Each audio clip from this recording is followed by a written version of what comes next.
Allô, bonjour. Dans cette vidéo, je vais revenir sur les temps du passé, première partie, sur le prétérit. Alors, je vous rappelle que nous avons déjà vu le prétérit, donc il s'agira de rappel et d'approfondissement. Notamment, nous avons déjà vu le prétérit des auxiliaires sein et haben. Je vous rappelle que sein fait ich war, du warst, er war, wir waren, ihr wart, sie waren. Pour l'auxiliaire avoir, c'est ich hatte, du hattest, sie hatte, wir hatten, ihr hattet, sie hatten. On remarque au niveau des terminaisons, qu'est-ce qui est différent un peu du présent? Eh bien ici, il n'y a pas de terminaison, et là non plus. En fait, ici non plus, il n'y a pas de terminaison, et là non plus. Car nous partons d'un radical un petit peu irrégulier qui est var, on le recopie partout. Donc c'est le cas ici pour l'auxiliaire être. C'est aussi le cas pour haben, on apprend par cœur hatte. Et vous voyez se dessiner les terminaisons du prétérit, qui sont les mêmes pour tous les verbes de la langue allemande. ST, EN ou bien N, si le E est déjà présent, T et EN. On observe exactement la même chose sur können. Nous remarquons ici partout un radical qui est identique à toutes les personnes. Voilà. Cependant, pour les verbes de modalité, on va ajouter un petit suffixe du prétérit qui est te. Et ce te, on va l'utiliser aussi pour les verbes réguliers.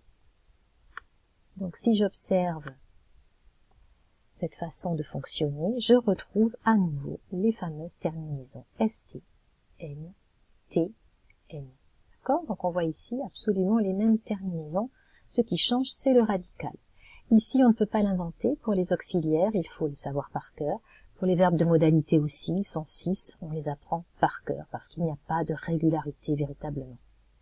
Nous allons parler maintenant des verbes réguliers, et ensuite des verbes irréguliers. Pour tous, regardez, j'ai prévu une petite boîte de terminaisons. Ce sont les mêmes que nous avons observés ici. ST, T, attention au pluriel uniquement, N ou EN, comme on vient de le voir. N ici, EN ici, parce qu'il y a une consonne. Bien.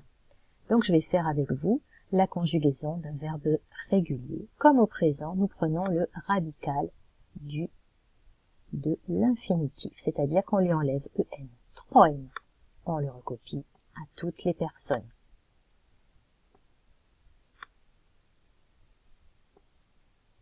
Je répète que nous sommes avec un verbe régulier. Puis, nous allons faire comme on l'a observé ici pour können. Les verbes réguliers, on leur rajoute ce petit te à chaque personne.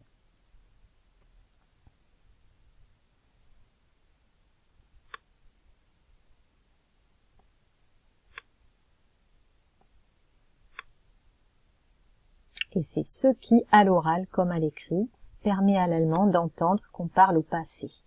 Non pas ich träume, je rêve, mais ich träumte, je rêvais.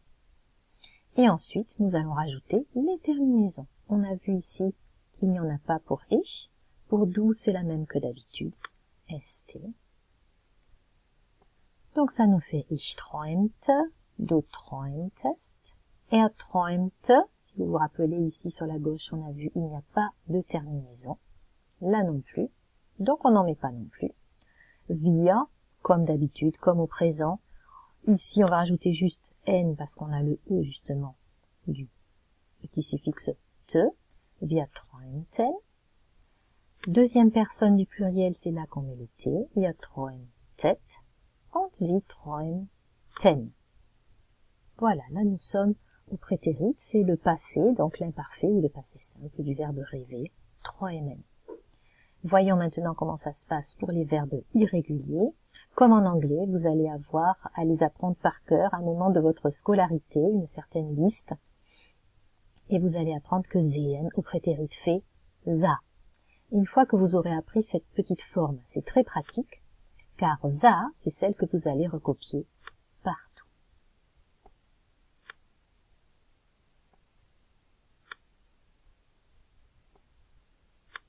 Donc, il est important d'apprendre ces verbes irréguliers quand le moment sera venu. Ensuite, nous n'avons pas besoin du te, car entre sehen et za, l'allemand entend très bien qu'on n'est plus au présent. Et nous allons mettre les mêmes terminaisons que partout ailleurs dans cette leçon.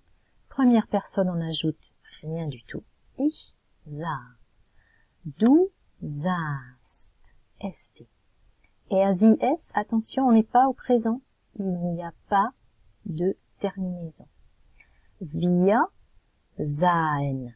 Ici, on voit qu'on peut, il nous manque le E pour prononcer. Sahen ferait bizarre, ça veut dire la crème. Wir sahen. Nous voyons, ou nous vîmes, ou nous avons vu. Ihr, je prends le T, saht, et sie, sahen. Ce qui nous donne ich sah, du sahst, sie sah, wir sahen, ihr saht, sie sahen. Voilà, c'est la première leçon qui vous rappelle et approfondit vos connaissances sur le prétérit. Je vous laisse recopier cette leçon sur votre cahier et je vous dis à très bientôt pour les temps du passé 2 où je vais commencer à vous introduire le participe passé et surtout le passé composé en allemand. Tschüss!